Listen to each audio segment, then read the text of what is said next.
On Sunday, West Ham United played their last Premier League match. They won 3-0 and were still relegated. That result, a win that changed nothing, is the most honest summary of how modern football finance actually works that you will ever see. West Ham finished with 39 points.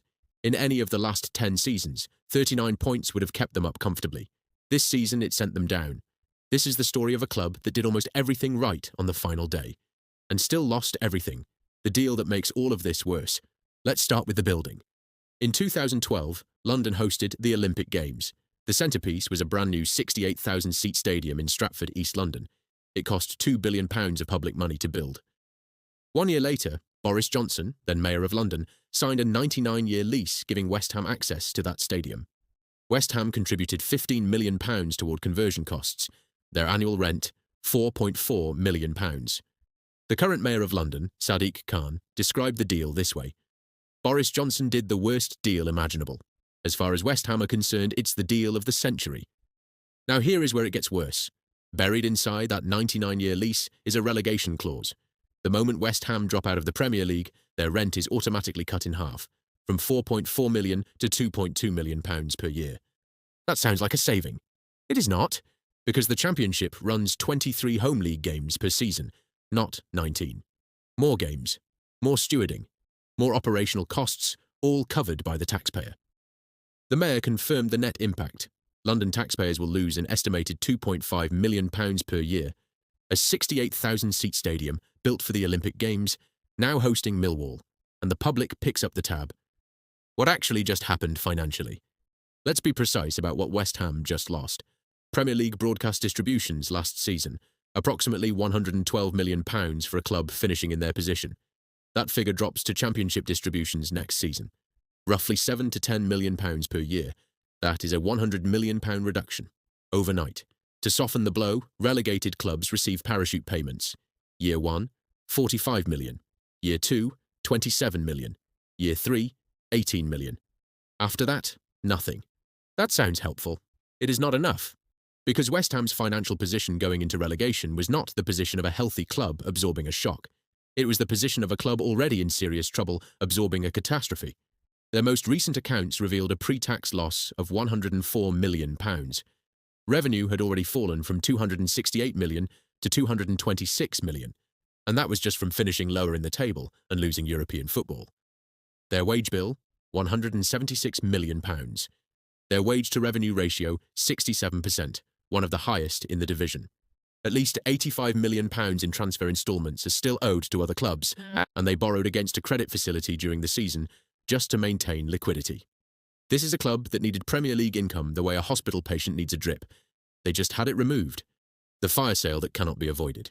Every West Ham player has a relegation clause. The moment the club drops to the Championship, wages are automatically cut by 50%. That sounds like a saving of roughly £66 million per year on the wage bill. In practice, it is a trigger. No player earning Premier League wages accepts a 50% cut quietly.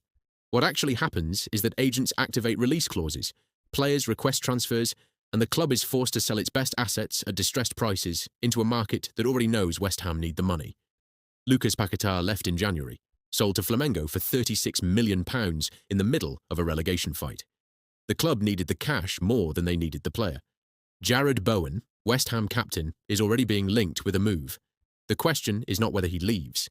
The question is whether West Ham can extract fair value, or whether they are forced to accept a discount, because every interested club knows they have no leverage.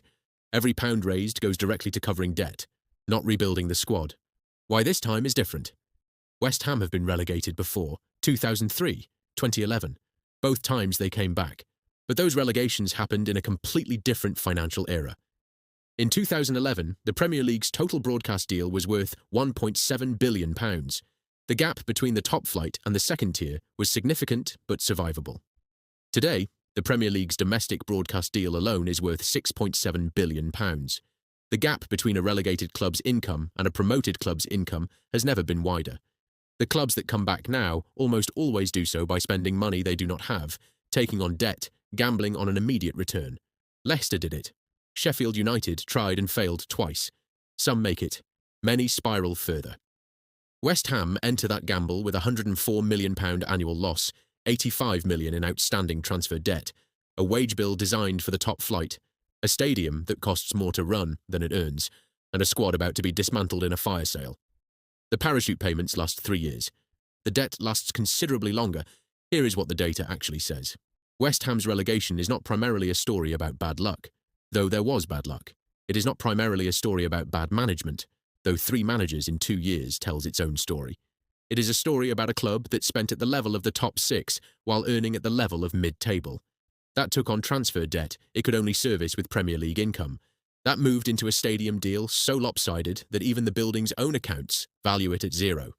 And that, in the end, ran out of margin. 39 points. In most seasons, more than enough. This season, not enough. That is not a football story. That is a financial story that was written long before Sunday's final whistle.